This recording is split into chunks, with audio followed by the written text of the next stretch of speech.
All right. Well, good morning and good afternoon, everyone, and welcome to today's Exploring by the Seat of Your Pants event.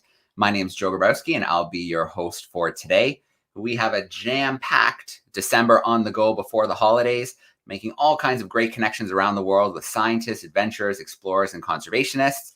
If you haven't visited the website, take a moment and visit exploringbytheseat.com. You can find all the event listings there and your options to sign up and register for camera spots, to tune in live via YouTube, or catch the events afterwards.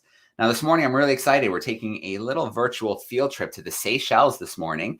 It's been a little while since we were able to visit. Actually, I think this might be our first trip of the school year to spend a little time with the Seychelles Island Foundation. So they are the stewards of two amazing UNESCO World Heritage Sites, the Valley de Mai, as well as the island of Aldabra. So today we're going to be joined by Dr. Dennis Hansen, as well as Emma Mentherick, who is the Assistant Science Coordinator on Aldabra.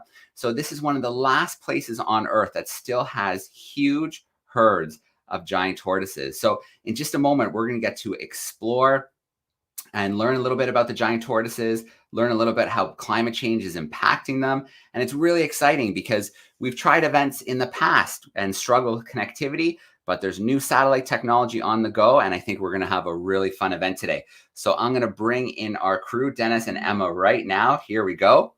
Hey, Dennis. Hey, Emma. How are we doing? Hi, I'm doing well, thank you. We're doing really well, even though, as you can see, we are not outside on the atoll itself because the internet connection is good, but the Wi-Fi has its limitations. So we can certainly not show you any of the tortoises live, but there'll be plenty of visuals anyway. That's okay. I had a chance to look at the deck and it looks pretty awesome. I do want to give a shout out. We have a lot of classrooms joining us live via YouTube today. So don't hesitate to send us in your questions. Introduce yourselves. Right now, I already see classrooms in Minnesota, fourth graders in New Jersey, a crew in Central Massachusetts, Guelph, Ontario, and Milton, grade sixes here in Canada. So keep those introductions coming. Dennis and Emma, I'm going to throw things over to you and let you take over for a little bit. Okay, thanks, Joe. If I run through the slide deck with photos and videos to give you an idea of the science we've been doing and the conservation that SIF is doing. And then we can go over to a more live interactive question and answer session where we will try to answer everyone's question. Try being the operational keyword. Try to answer everyone's questions about these giant tortoises. And as Joe said, I have to correct you, Joe, sadly. You said it was one of the last places you could see giant herds of tortoises. It's the last place where you can see large giant herds of giant tortoises. So with that, I will try and share my screen now and we can see if it actually works and I can show you the slides. We'll pick this one and we'll go share. And then we'll head over to this. Because tortoises are island engineers and the world is getting warmer. That's the topic of today. And who am I? Well, I'm wearing two caps, one as being a giant tortoise conservation and research person, and the other one planning a new natural history museum. And they feed into each other beautifully because you can keep telling stories about tortoises for hours. I'll keep myself down to 15 minutes though. And Joe already said we are in Aldabra, but where exactly is that? I hope you all recognize Africa and Madagascar, because we are in this part of the ocean, the Western Indian Ocean, which is filled with islands, Madagascar being the largest, Seychelles, Mascarene Islands. And what used to be really amazing about these islands is that if we go back only 1,000 years, they all had giant tortoises, different species, 2 different genera of giant tortoises. And then something happened that happened on many islands. Humans show up, and today they're almost all extinct because humans like to eat slow, big things, first of all, when they come to a new island. So the only place you can actually see giant tortoise today in the Western Indian Ocean is the Seychelles, specifically Aldabra, where we're going today. It's a huge atoll. It's about 34 kilometers by 15 kilometers with a lagoon that can fit Manhattan twice. But we are talking to you right now from here at the far western end of the atoll, where SIF's research station is positioned. It looks like this. This is the accommodation block where I'm currently staying. I'm just a visitor, and it's run by the Seychelles Islands Foundation. It's a government-mandated NGO that's tasked by the Seychelles government to take care of the World Heritage Site of Aldabra and all of its amazing tortoises and turtles and all of the other good things on the atoll. But even if you stay for several years on the atoll, like some of the SIF staff and researchers are doing, you're really only visitors to the atoll. The true ladies and lords, as it were, are the 100,000 plus minus giant tortoises that roam freely over the island.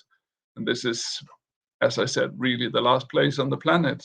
It used to be on many islands, but now only Aldabra has these huge herds of grazing and moving tortoises. They do like any good island dweller, to go to the beach. Here's a big male going down the beach looking for whatever has washed up that he can eat on the beach. And wherever you go around on the island, you encounter them. Here's one on the inland, on one of the lush meadows in the rainy time. Right now we're at the very end of the dry season and it's bone dry. Yeah. Really hot. And really hot, yeah. So we're waiting. The clouds have shown up today, and soon maybe some parts will again look like this, because in the wet season the tortoises like nothing better than a mud bath and stuffing themselves with the green algae. I think we could all use a bit of rain by now. But what is really important to understand about giant tortoises is that they're not just a pretty face, which they are, of course, is that we biologists call them ecosystem engineers, because they basically, there's so many of them, they're so large that all activities on the island create space and food for many other species. So they're a little bit like elephants on continents in that they can crush through vegetation like a bulldozer, they can turn over trees, they do many other things that we will see. And that's why we call them ecosystem engineers. So this is, from now on, a very brief overview of giant tortoise and the engineering projects, as you could call them, on Aldabra. What exactly is that? They're just a spoiler alert, they're not actually building buildings. Engineering is in relation to how they move things around in the ecosystem. So don't expect any towers. The first thing they do, when you watch a tortoise for just a few minutes, you will see they eat a lot. They eat plants all the time whenever they find them. They mostly do that by grazing. You can see one here that is really good at cropping the lawn, finer than even the finest golf course of your parents or uncles or aunts or wherever they play. They should really just fire all of the people cutting the lawn and have giant tortoises doing the job instead. But they're also very good at browsing. You can see this one. He stretches himself so high to catch even the last leaf he can get to. And you can see through, you can see it creates an open forest that opens new spaces of living for insects, for birds. So they create a lot of diversity, heterogeneous ecosystem. It's not just one big shrubland. It creates a very dynamic system that has food and living spaces for many other species. We said they were a little bit like elephants. That's actually true in more ways than one. Here you can see a giant male in the mangroves. It has just toppled these 2 mangrove trees, just like an elephant would in Africa with a much bigger tree. So yeah, it's destruction for the 2 mangrove trees, but for the rest of the system, it creates food for smaller insects and crabs that can now also feed on these trees. So it's what you could call creative destruction in this case. So just to summarize, feeding on plants is one big way in which they engineer the atoll. You can see here from one of the inland turf areas, it really is cropped very finely.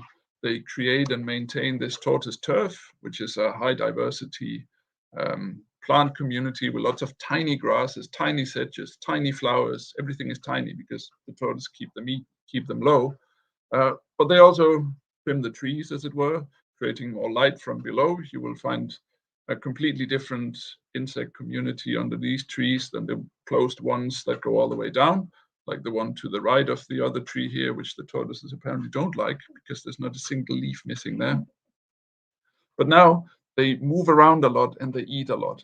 Now, I don't know what happens when you eat a lot, but at least when most things eat a lot, other things happen. So if you were to look really closely, you see there are lots of dots everywhere.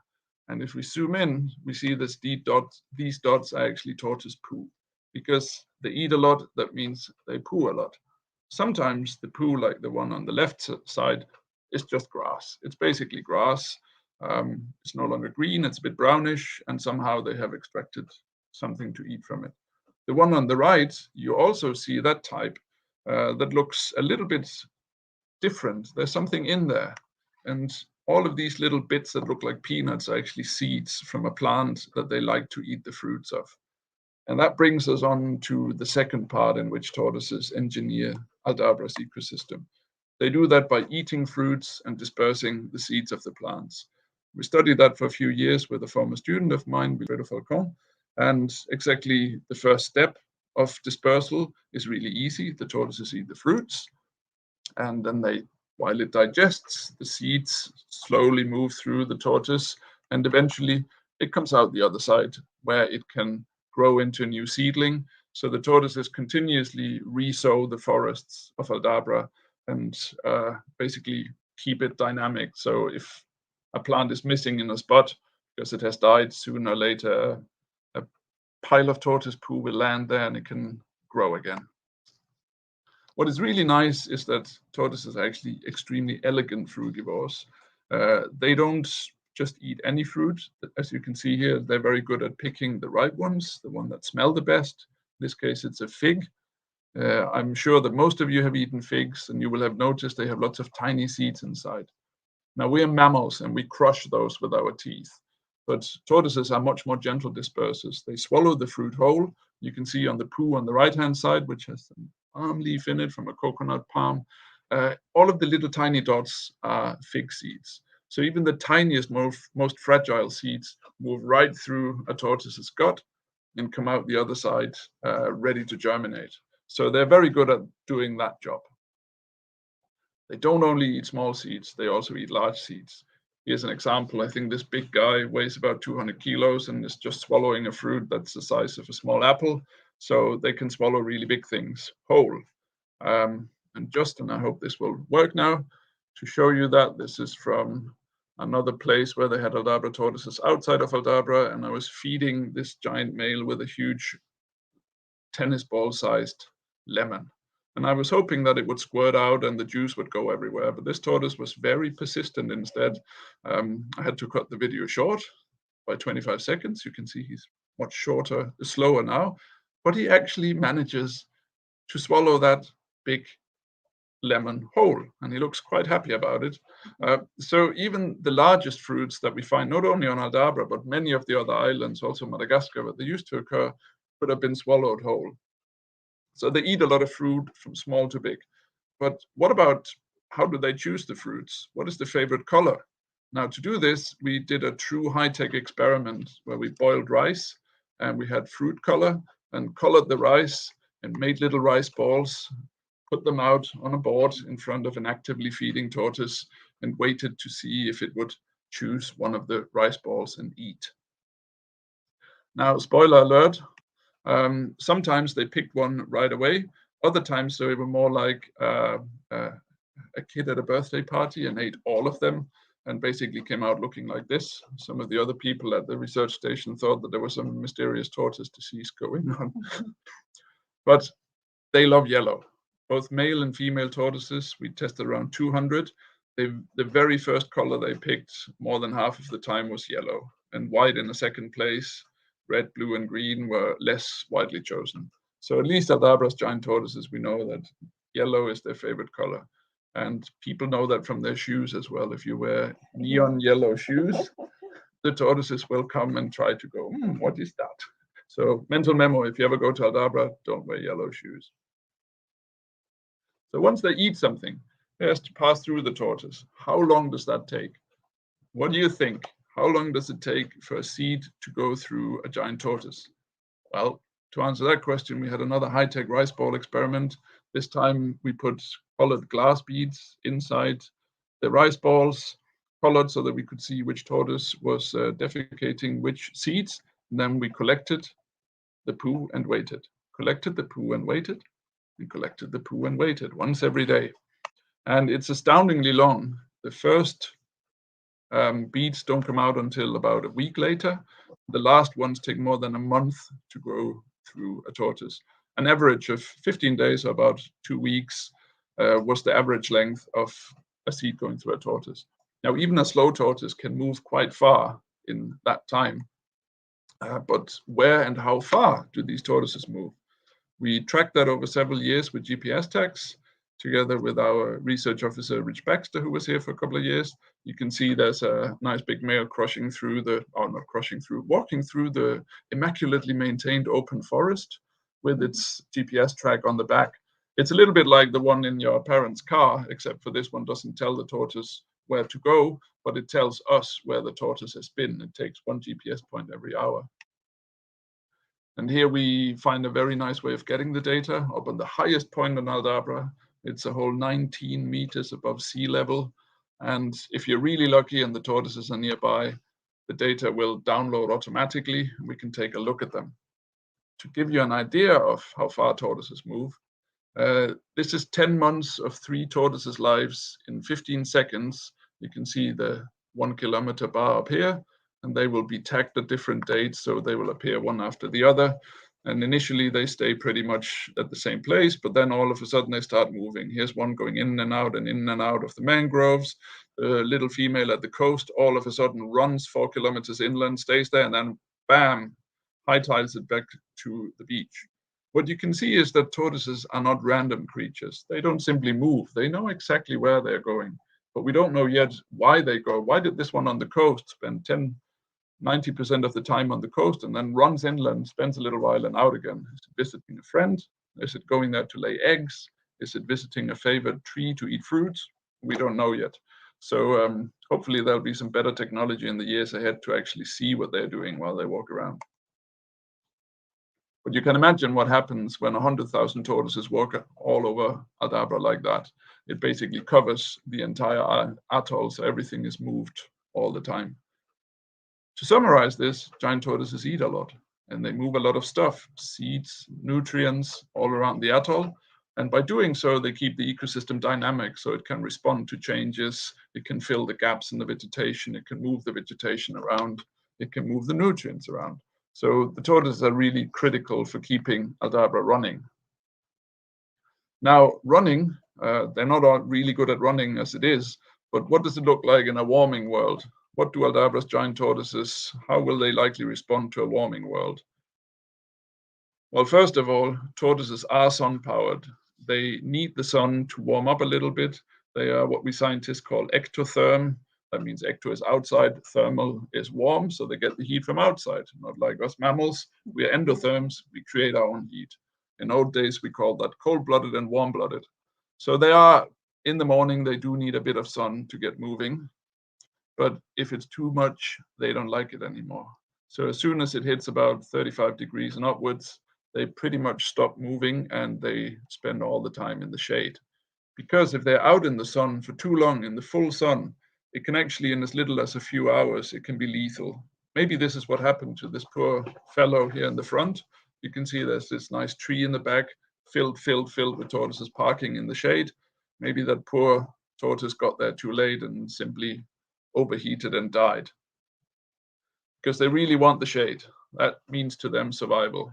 So this one looks pretty happy. It's yawning, waking up, ready to go out. But what it means when Aldabra warms, as we get more and more warm days because of the warming climate, it means that they have to spend more time in the shade, which leaves less time for ecosystem engineering. They can move less seeds, less far and less nutrients less far. So the system will contract a little bit in terms of activity, be less dynamic, less able to respond to change because the engineers are basically sleeping in the shade. Now, just to share with you towards the end here, one of our favorite little mysteries that we solved. I told you that tortoises need shade. And here we were one afternoon, there was a handful of tortoises just after the worst heat, crouching behind these tiny little rocks. There's no way they would have survived a full noonday in the sun. So something else was going on, and we looked around a bit and found the magical tortoise cave, as we call it. Here, tortoises in the morning on the way down, and you can see this beautiful grassland in the background where they like to forage down at the coast. But there's no shrubs around at all, so they all go down into the cave. And what that looks like, we summarized in a little time lapse where they come from 300-400 meters away at around 10:30 to 11 o'clock, and they pile in between 60 and 100 tortoises in that cave. In they go, down they go, in this case, not so slowly making their way in. And then they spend the next 4 hours, 5 hours, depending on the heat of the day, stacked 3 tortoises deep, and wait for the cool afternoon before it then reverses and they all move back up again. There's one that fell in a hole, the little one that died and turned into a skeleton. And you can see in the background up here, they're sort of grazing on top still. So there's really some nice dramatic stories to be told on Aldabra.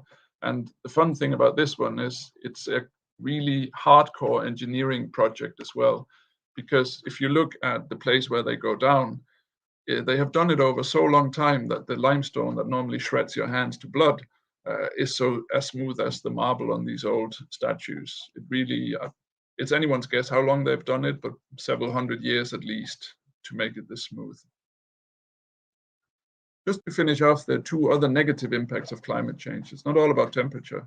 Aldabra has also experienced less and less rain per year over the last 3 decades, about 0.6 millimeter less per year. That doesn't sound like a lot, but in 10 years, that turns into 6 millimeter less rain. When you only get about 500 over the years, that will actually get quite bad.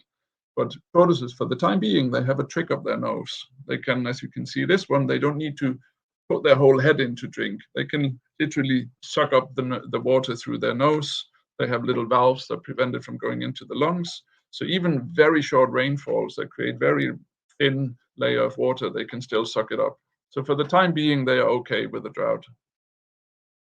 Another long-term project that is creeping up on the tortoises is sea level rise. What happens in the next 100, 200 to 300 years? You can see here that the research station itself is quite low down, and a lot of Aldabra lies between most of Aldabra lies between 1 to 8 meters of altitude. So we could lose some very productive grasslands along the coast, which means that when I walk out there and I see a little tiny young tortoise like this one, about this size, maybe 8 or 9 years old, within the lifetime of this tortoise, it can basically experience some of the favorite grasslands of its parents gone. So there'll be less land for the tortoises to live on, which is obviously a management problem, which is, again, to come full circle, why we do what we do here. The research we do together with SIF will help, hopefully, nudging the tortoises towards being able to maintain their activity as engineers for as long as possible. In a worst case scenario with sea level rise in maybe 800 years, Aldabra will be fully underwater. It'll be someone else that will have to take them as climate refugees. So hopefully we will turn this ship around before then so they can stay on their ancestral homelands for as long as possible. But now I'll stop talking because by now you all look like this. And before you look like this, even though, I mean, you have to admit, a sleeping tortoise is about the most beautiful, cute thing on the planet, really. So I think we just stop here and start taking your questions. All right. Try and see if I can stop sharing the screen. There you go. Perfect. All right. Welcome back. Well, Dennis, that was amazing. Thanks so much for taking us into the private life, giving us that glimpse of the giant tortoises. It's pretty amazing. And 100,000. Wow. I didn't expect that number. That's incredible. What a population. All right. Well, before we jump into some Q&A, I did pull together a little Kahoot quiz for the classrooms to get them interactive and maybe shouting out a little bit. So it's only going to take us a couple minutes, but we'll see who comes out on top, who is our giant tortoise expert after taking in this event today. So here's the link right there, Kahoot.it. That would be fair. If you are in your classroom, visit there. I'm going to share my screen now, and you'll see the PIN number for you. So bear with me for a moment while my screen pops up. There we go. So our PIN number for today is 318-4504. If you're lucky enough in your classroom to have technology right at your desk, you can join in one-to-one. If not, your teacher at the front of the room can put it up on the smartboard, and you can shout out your answers. Or worst comes to worst, just play along, shout out your answers, and see who the giant tortoise champ is. So I see lots of individual students joining. I see Mr. Bacha joining for his class. Let's give it another couple seconds here, and then we'll see who the champ is, who comes out on top. Oh, that's great. Over 50 students already joined in, plus some of their teachers. I see some cool names there, like Tortoise Lover and Guelph Rock. No, I'm rooting for Toby because we have a tortoise here that I call Toby, and he's one of my favorite tortoises. So I'm rooting for Toby. There you go, Toby. No pressure. Yeah, none at all. There's an Emma there as well. Looks like we're about to hit 80 students. All right, let's take things live. 20 seconds for each question. The right answer, of course, you get points. The quicker you get that right answer, the more points you get. If you get the wrong answer really fast, well, we got nothing for you. So let's jump into it and let's see what happens. First question coming up on the screen. How many giant tortoises are there on Aldabra? About how many were there? 10,000, 50,000, 100,000, or 250,000? Answers are coming in pretty fast. A couple more seconds.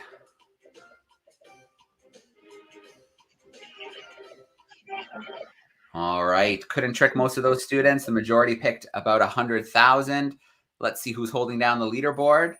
My name is James. All right, James, holding down the leaderboard. Let's see what happens on question 2.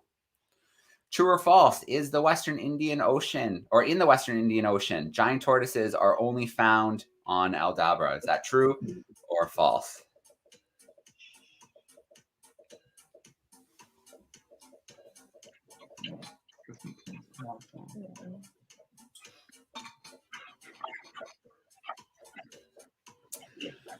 All right, we learned today that that is true. What did that do to our leaderboard? Oh, that was really Gianluca has evil taken the lead there. Very cool. Jumping to our next question. Tortoise engineer their environment by pushing over trees, dispersing seeds, by grazing and browsing plants, or was it all of the above?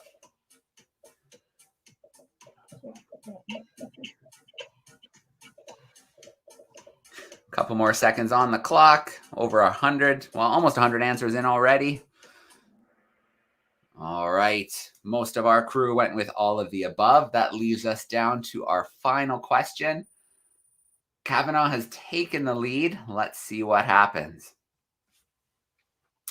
What color of rice ball was the tortoise's favorite? Was it blue, yellow, white, or green?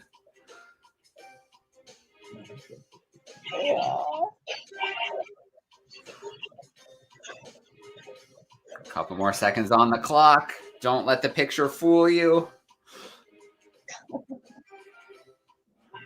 All right, we learned that yellow was the preference, the color of choice. So no yellow sneakers when you're visiting Aldabra.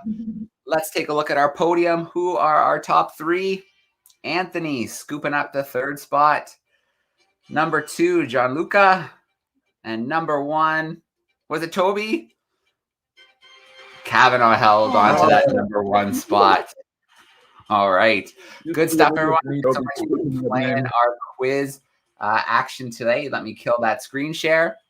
And let's jump into some Q&A action. If you are joining us live via YouTube, send your questions in via the chat. If you are a camera class, well, I'm going to start visiting you right now. Let's go to Mr. Botch's crew first. Some fourth graders hanging out with us in Canada, in Toronto, Ontario. There they are. Hey, Mr. Botch's class, how we doing? Good. We got a question for Michael. How long do tortoises live? Can you ask a bit louder, Michael? How long do tortoises Fantastic live? No, we got the question, and it is. I almost had a bet with myself what the first question would be, and it's almost always how long can they live for? It's a problem because most of them live longer than we do. So the very old ones, nobody has an idea when they were born. The oldest that we know of is Aldabra tortoise called Jonathan on the island of St. Helens in the Atlantic Ocean. He's 180 some years old. He's probably older, but that's just when people know him on the island. The vast majority, we have no idea how old they are because they've been living in the wild and people have only been studying them in detail for the last 50 years. We have started marking tortoises, also young ones now. So the scientists over the next 200 to 300 years will be able to give us a definite answer. But right now, the answer is a big tortoise can grow really big within 30 years, 40 years if it gets a lot of food, or it can stop growing for a while and then grow again if it gets to a place with better food. There's no way of telling. Yeah. If they look old, they probably are quite old, but 80, 100, 120, 180, it's anyone's guess at the moment. All right. Very cool. Miss Dykstra's crew are fifth graders in Guelph, Ontario, and they're joining via YouTube. And they've sent in a question here. They're wondering, is the population stable? Is it growing? Is it shrinking? What's happening on Aldabra? What's happening then is we don't know. We do know. Yeah. There's I mean, been, it's so just to share the room with you over here. While we're talking to you, and they are the people, and including Emma as well, that go out there once every month and they walk transects. yeah. So once every month we walk it. Not every month. Oh, No? no. What? It's You're no slacking longer. off. No, it's an old program, but yeah, we have two different transects that we do. We do tortoise sweeps and then we do distance. So we walk a transect and then we measure the distance from the transect and like how many tortoises we see and things like that. And we also do tortoise sweeps where we go and measure the tortoises over a larger transect so we can get biometrics and all the fun stuff that Dennis gets to analyze. And Not me, some of the people I work with. some of the group he works with analyzes to give us more information about the tortoise populations in Aldabra. And for those of you interested, there's a scientific paper out there where you can see that over the last 20 years, there's a lot of seasonal variation. If the grasslands are very dry, there are very few tortoises. If the grasslands are very green, there are many tortoises. So over the year, there's a huge variation. But between years, it's almost a flat line for all of the islands in Aldabra. So the population is very stable at the moment. Okay. Let's bring in another camera classroom with us. Let's go to Mrs. Deer's crew, seventh graders hanging out with us in Virginia in the US. There they are. Hey, Virginia, how are we doing this morning? Hey, we're doing well. Oh, you're Lexi. Shh. You can introduce yourself first. Hi, I'm Lexi. About how big is a baby tortoise and how long does it take to become an adult?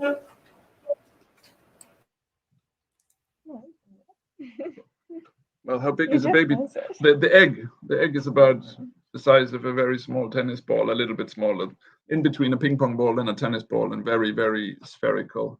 And the tortoise inside comes out, and you can hold them in the palm of your hand, Like this.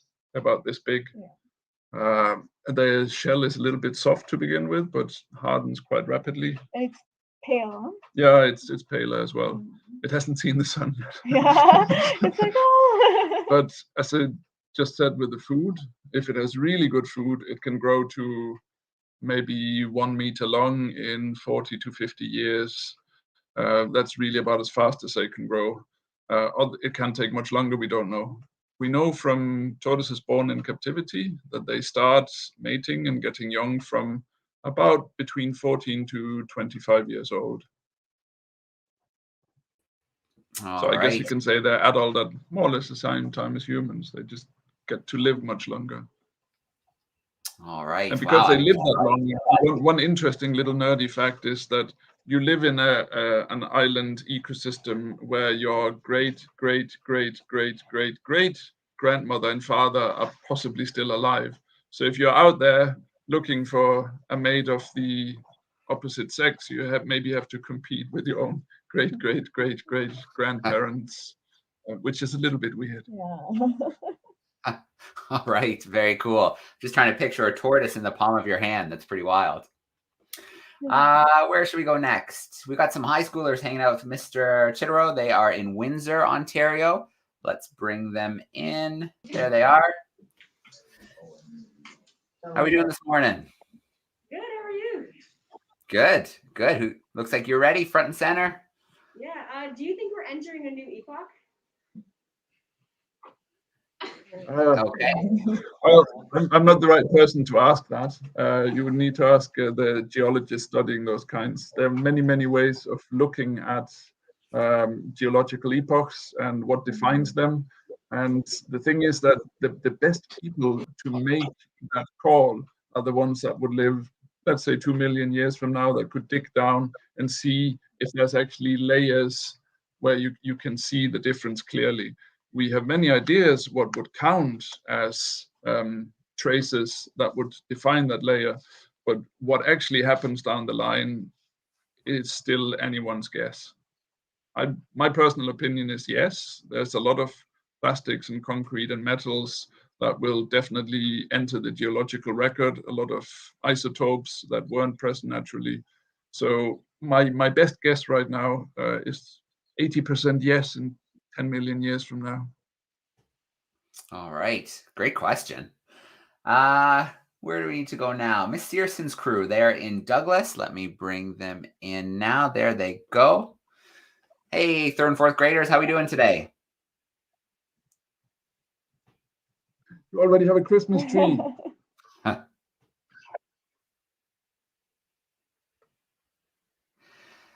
Mrs. Searson, I'm just noticing the mic isn't picking it up. You're unmuted, but we're not getting anything via the mic.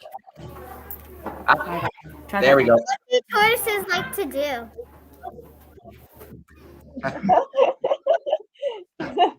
Well, they like to eat a lot and sleep a lot.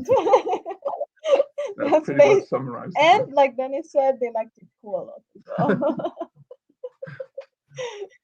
Yeah, that sums it up, no? And if it's wet, they like to lie in the mud. Mud bath. Mud bath.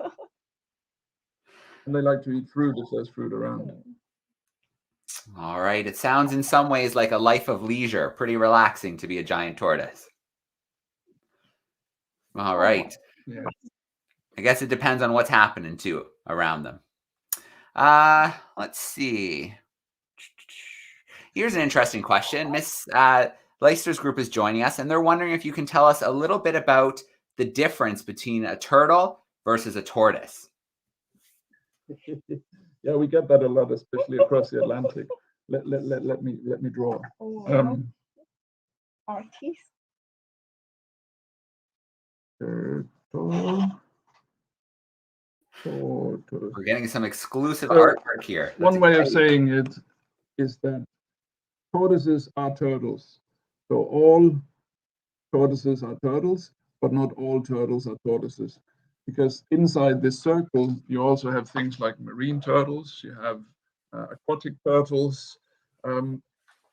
It's a difference between vernacular language, the way we speak normally, and scientific language. Scientists like to have these specific names for everything, the taxonomy of species. And tortoises happen to be a very well-defined group. There's only one family of turtles, and they're all terrestrial.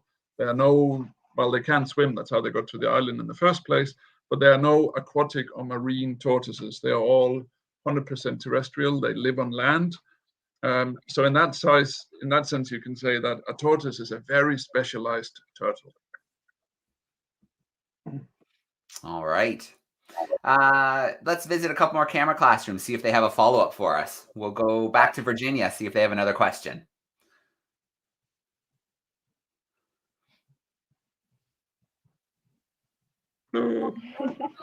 Sorry, I was having a technical difficulty. That's okay. What is the historical connection regarding the distribution of these giant tortoises that are now in small isolated populations? The historical, I assume you mean sort of the deeper past biogeographically. Turtles arose a long time ago, more than 200 million years ago. The first purely terrestrial turtles, they were not tortoises back then. The first pure terrestrial turtles were probably very close to that. But modern day testudinid tortoises, the way we understand with tortoises, they arose maybe, I don't even, my colleague Torsten is going to kill me for not remembering, but I would say around 120 million years, give or take. And since then, they have managed to get onto many islands. They also used to live on many continents, but they went extinct there much longer ago. And they managed to drift around from island to island or from mainland to island ever since. So the easier way, the short way of answering this question is pretty much every single archipelago between where it's warm enough for them to live when you go from north or from the South Pole in this entire belt. All of the major island groups used to have giant tortoises or large tortoises until humans got there. In parts of the Pacific, in parts of the Indonesian archipelago, as we see in the Western Indian Ocean, the Caribbean used to have a huge diversity of giant tortoises. By now, we know around 20 species that went extinct ever since the first humans got there. In Galapagos, as you know, there are several kinds of tortoises as well. So the short answer, they used to be everywhere where it was warm enough for them to be. All right, another great question. Mr. Botch's crew, fourth graders, do you have a follow-up for us? Yeah. What was the size of the largest turtle? Yeah. Oh, the largest turtle on Aldabra. Aldabra. I can't remember what the largest one is in terms of. It's probably there's one called Biscuit, which is the Creole name for biscuit. Yeah. And I think he's about 1.3 meters long. The thing is, which also tells you how harsh an environment Aldabra is. Even in the best years, in the best season, he weighs maybe 180 kilos. When we weighed him once, it was around 180 kilos. In the dry season, he goes all the way down to about 120 kilos. So really a big cycle. But in a zoo, a tortoise in a zoo that size, where they very typically get way too much to eat, he could easily be more than 280 up to 300 kilos, like some of the big Galapagos tortoises. All right, let's take a little trip to Windsor. Do you guys have a follow-up question for us? There we go. If you had to choose, would you eliminate the burning of fossil fuels or eliminate urbanization? What was the last urbanization? Yeah. Or like eliminate urbanization? Yeah. Well, that's easy. You get rid of fossil fuels because you can still have energy efficient cities that allow a carbon neutral lifestyle. So that's an easy question. Thank you. All right. Very cool. We'll visit one more class here. Miss Searson's crew, do you guys have a final question for us? Or a Christmas class? There they are.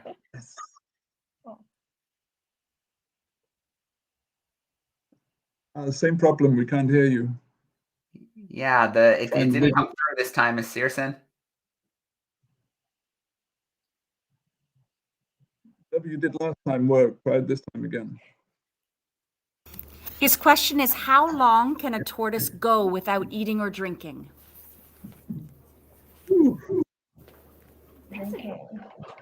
Without drinking is easy. I mean, that can half a year. Yeah. Half a year. During the southeast. Yeah. Especially when there's less rain. Without eating, probably at least the same time, if not longer. They just lose a lot of weight. So right. A safe bet is half a year. Half a year. Wow. How? That's impressive. I want to grab one more question from YouTube to wrap us up because I think this is a really good one from our group in Guelph, Miss Clutton's group. They're wondering, would it be possible to take tortoises from Aldabra and move them back to some of their past range? I didn't get the name of who asked that question, but I want to give that person a hug, because that's exactly what we are working a lot on a lot of the islands in the Indian Ocean and elsewhere. People have started taking, not from Aldabra itself, that's a highly protected population, but before it became protected, there were lots of tortoises taken off the island. So there are captive breeding groups that are producing thousands of tortoises every year outside of Aldabra. And a lot of these Aldabra tortoises are now being put on islands where they used to be, the Mascarene Islands, where I worked many years. There are a lot of conservation people there putting tortoises back into nature reserves. In the mainland Seychelles, there's a lot of really good examples of that sort of classical rewilding, where you take an extinct species and you functionally replace it with an extant species. So, and that it works like it really works fantastically. I mean, a tortoise, there are only so many ways you can be a tortoise. So even the extinct ones were pretty similar to the extant ones in terms of what they did, how they engineered the system. So putting them back in is a very good way of restarting life in a tortoise-free island. All right. Well, I want to start off with a huge shout out to our YouTube classrooms. Thank you for sending in so many great questions. Thanks for playing Kahoot with us today. A big shout out to our camera classrooms. A few have had to sign off, but there's still a few hanging out with us as well. Thanks so much for hanging out with us today and sharing some of those questions. And then Dennis and Emma, thank you so much for that awesome presentation. A big shout out to your team. I could see some of the crew when you panned around before, some familiar faces. It was really great to connect. It's really freaky. They're all looking at you. Very cool. Well, thank you so much for the work you're doing. Thank you so much for connecting live with us today. And wow, what a great connection and what great tortoises. Very, very cool. Thanks so much for today. Thanks, Joe. Thank you, Joe. Thanks to everyone. Bye. All right. Thanks, everyone. We're going to sign off for today.